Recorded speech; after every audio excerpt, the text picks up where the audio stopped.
Green Lantern, issue 59. The print date on this was March 1968.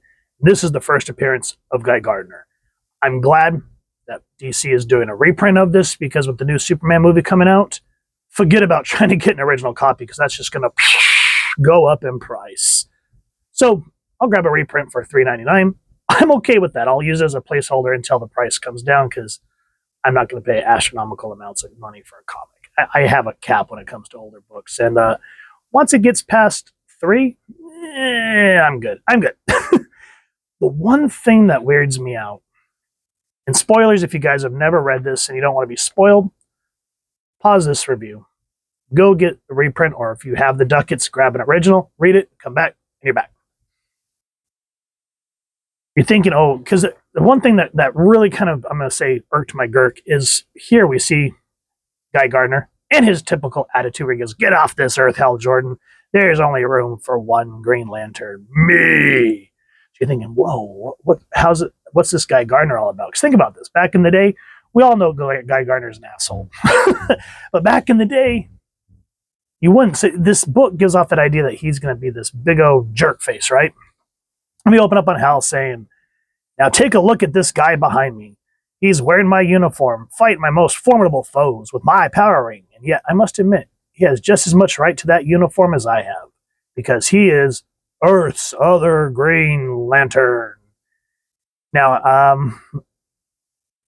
it kind of drives me nuts that the older comics didn't do credits like they used to. So story by John Broome, art by Gil Kane and Sid Greene. That's all it gives you. And I forgot to look up all the original ones, so I'll try to remember to put it in the description just so that everyone that worked on this book gets the credit. So what happens here is Hal is brought to Oa. He's got to go through this sort of like training. And they said, whereas ordinary telescopes can observe scenes on far distant worlds only as they existed years ago, this one sees worldly events as they occur now. This machine is a memory bank, but a very special one. It stores data taken from brains after death. And so they asked him if they wanted to see what was Aben Sur's last thoughts. And so we kind of get the retelling with some retcon, obviously. He goes, "In this emergency, stricken as you are, you're unable to contact the Guardians. Your duty is clear. Pass on the battery of power to a deserving one. You must quickly find on this planet a deserving Earthman. Pass to him the battery of power." And so we get that. And then the ring crisscrosses the globe.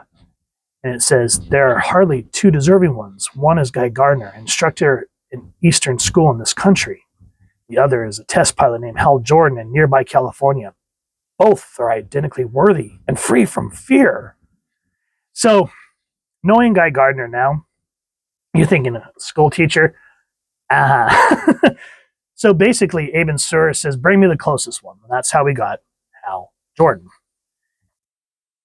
But in this one, what happened? Sorry, I missed a spot. So we see it as it was. But Hal says, "Well, I wonder what would have happened if Guy Gardner would have gotten it." They said, "Oh, well, we can take all of Aben Sur's memories and basically come up with a what if."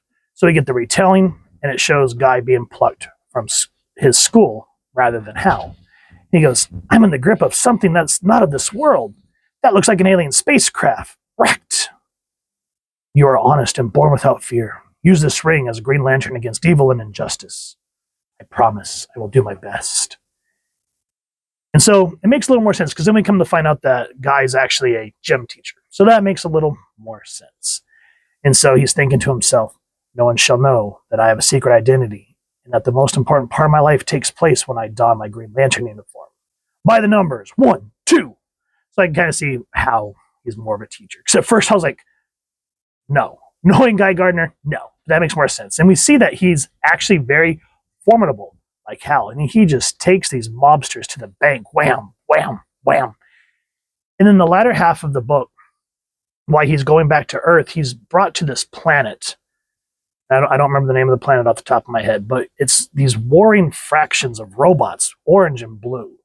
And come to find out that it was a planet where humans had kind of set up shop, essentially.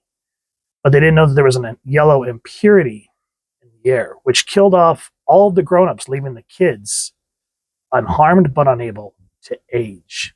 And so the kids in their adolescence decided that the best thing to do is war games.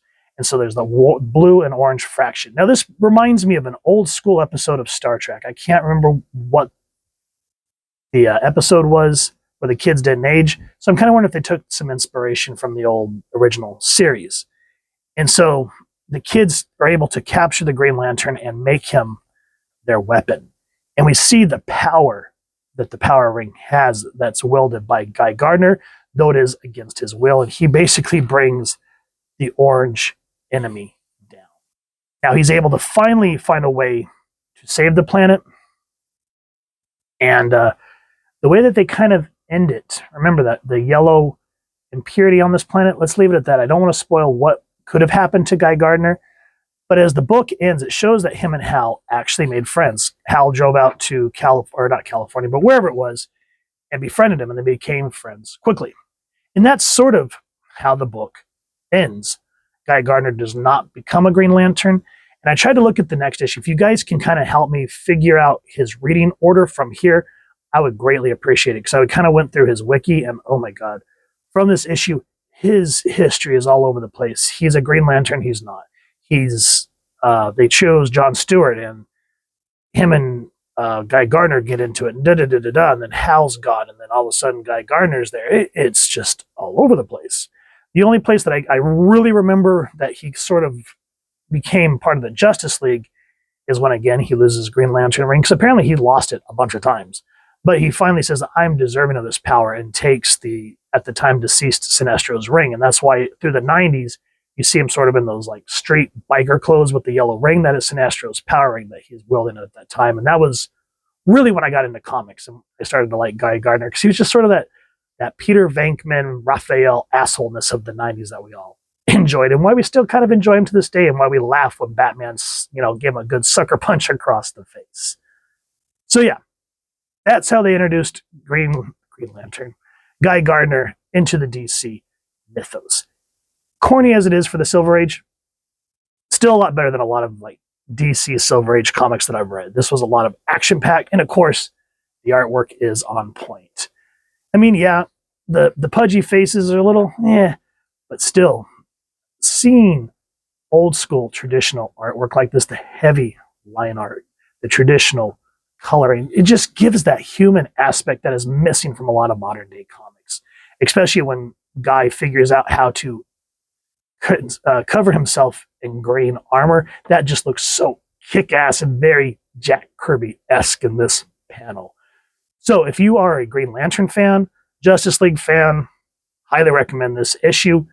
So if you enjoyed what you've seen, please first and foremost support your local comic shop. And as I said, if you got the ducats, grab an original copy before it skyrockets too much.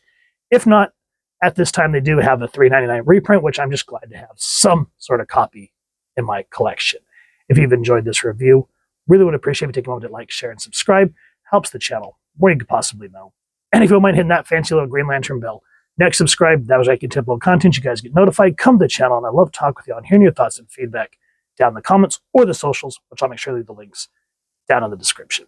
So with all that said, hope you all continue to have an absolutely amazing day reading, and happy hunting, everyone.